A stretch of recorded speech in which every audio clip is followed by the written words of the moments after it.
Hello there, you beautiful people. Now, strings are present in pretty much every single programming project, and because strings are everywhere, Python has provided us with plenty of inbuilt functions that make doing many common everyday tasks with strings simple and easy to do. So in this lecture, we're going to go over some of these useful functions that allow you to do things like find a word in a certain paragraph, or count the amount of times a certain piece of text appears, or remove certain pieces of text from a string. So by the end of this lecture, you'll have greatly increased the knowledge of the Python string toolkit, and you'll also be able to leverage the power of Python's inbuilt functions for working with strings. And what this means is you'll be able to spend more time building and creating your projects, and you'll spend less time getting bogged down in the details, and that means more programming fun. So let's jump right in. Okay, so the first thing I want to talk to you about is how these special string functions work. Well, they're known as string methods. And by the way, a method is basically just a function, but it's specific to a certain data type. So string methods are just functions that are specific to strings. And the way that we use a string method is something like this. You have some string, you type a period, then you type the method name and a set of parentheses. So let's break this down. The first thing we need to have is a string, right? So step number one is to type some kind of string here. This could be, I don't know, it could be like hello. Okay, so you type your string there. Then you put a period or a full stop, and then the method name or the function name. So, for example, one of the string methods would be count. And then you put some parentheses, and in here you might put some other pieces of data. So in here I might put e. So for example, this would say on this string, hello, count the amount of times that e appears. And when we do that, we get back 1.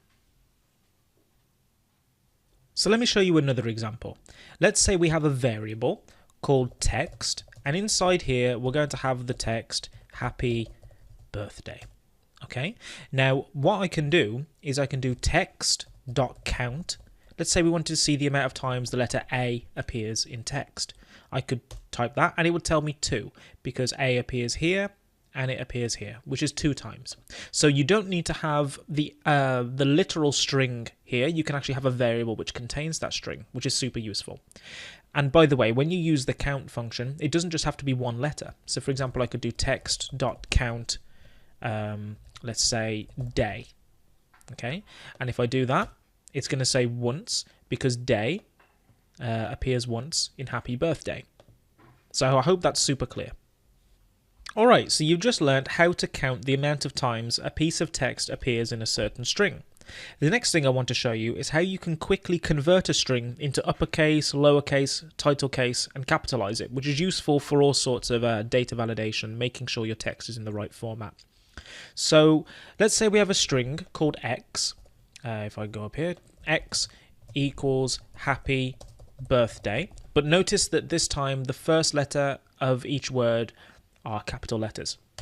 Okay, so if I use the x.lower method, the lower method, what we're going to see is what that text would look like in lowercase.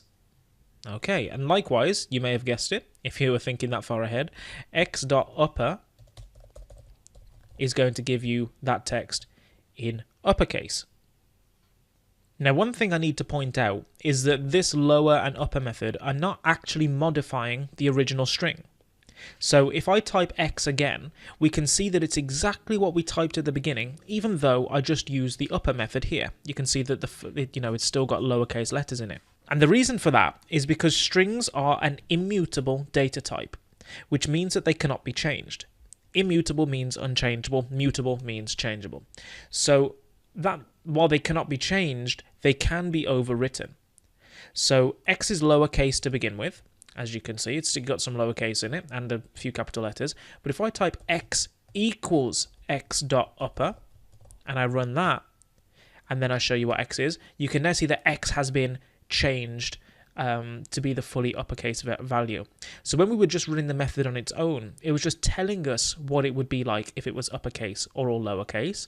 But when we assigned x the value of itself in uppercase, that's what changed it. You can't change them unless you overwrite them because strings are immutable. So let's go ahead and convert X back into lowercase to make our happy birthday message a lot less aggressive. So if I just typed x.lower, we're going to see it in lowercase, but X won't have changed. But if I type X equals x.lower, we can now see that X is all lowercase. So another method that I want to introduce you to is the capitalize method.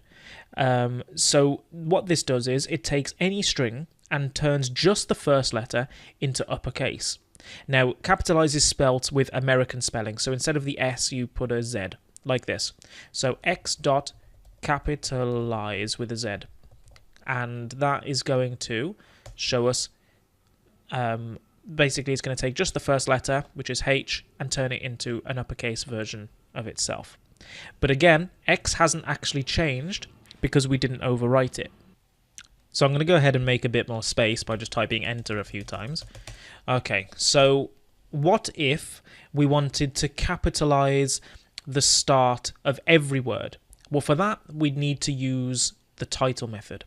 So if I type x.title, you're going to see now that H has been capitalized because it's the start of the first word, and B has been capitalized because it's the start of the second word. But again, remember, because we didn't overwrite it, X hasn't changed until I write X equals x.title, and now X will have been changed. Now, sometimes when you're working with logic, which we're going to come on to in a later section of the course, you might want to know whether a piece of text is lowercase or is uppercase or is title case, etc.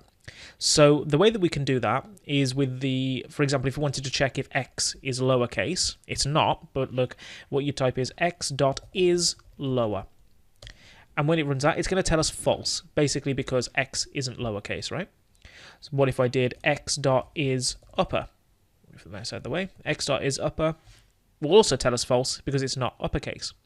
But if I do x.is title and run that, it's going to tell us true because X is indeed title case because the first letter of each word is capitalized. We can also find if text contains just letters. So for example, x.is alpha is going to tell us whether everything in X is letters. So if I do that, it's going to say false. And the reason it's going to say false, if I show you X again, is because X actually contains a space, and a space isn't a letter. So this just shows you sometimes how you can be expecting one answer, but a computer gives you the other thing because it's just so picky about what it works with, right? So if a space is in the text, x.is alpha is going to give false. But if I had another piece of text like ABCD and I did is alpha on that, that's going to tell me true because there's no spaces and it's all letters. You can also check whether a piece of text contains just numbers using the isDigit method. So if I do x.isDigit and run that, it's going to tell us false because obviously X isn't all numbers. But if I had 1, 2, 3, for example, and I did isDigit on that, that's going to tell us true because this contains all numbers. You can also check whether a piece of text contains only alphanumeric characters, and by that I mean the text only contains letters A through Z and numbers 0 through 9. So if I had another piece of text called Y and I set that equal to happy birthday 123, and I did Y dot is alnum, so for is alphanumeric, then that will tell us true. But if I add any other kind of punctuation, so if, say for example, if I did Y equals happy birthday exclamation mark 123, and I did Y dot is alnum, so I've only added the exclamation mark, and that's going to now tell me false because the exclamation mark isn't a letter or a number. So as this video is getting a bit long, I'm going to cut it short here, and we'll continue with a few more methods in the next video. But just as a quick review of what we did, we learned that the way that you use string methods is you have some kind of string, you type a full stop or a period, the method name, and a pair of parentheses, and sometimes you might put something inside of there. Okay, and the methods that you learned were the dot lower, the dot upper, you learned also the dot title, the dot capitalize, which allows you to put your text in all different types of forms. Capitalize turns just the first letter capital. Title turns the first letter every word capital. This turns everything capital, and this turns everything lower. You also learnt ways to check whether things were lowercase or not and uppercase. So you got dot is lower, you got dot is upper, you've got dot is title, like that. And you also had a few other things to check whether strings contain certain stuff. So you had dot count, to count the amount of times a letter appeared. So dot count A would count the amount of times A appeared. You also had dot is alpha to check whether things only contained letters. You had dot is digit to check that things only contained digits. And finally you had, actually let me keep that there, and finally you had dot is alnum, which checked whether your string only contained alphanumeric characters, which are letters and numbers. So use this lecture as a reference in the future, or at least just to know what exists. I'm not expecting you to memorize this stuff. We're going to get plenty of practice using it. But there's a few more things that I want to show you when you work with strings before we jump into the project. So we'll go over those in the next lecture. It should be quite a short one because we're nearly there. And then we'll start applying this in practice.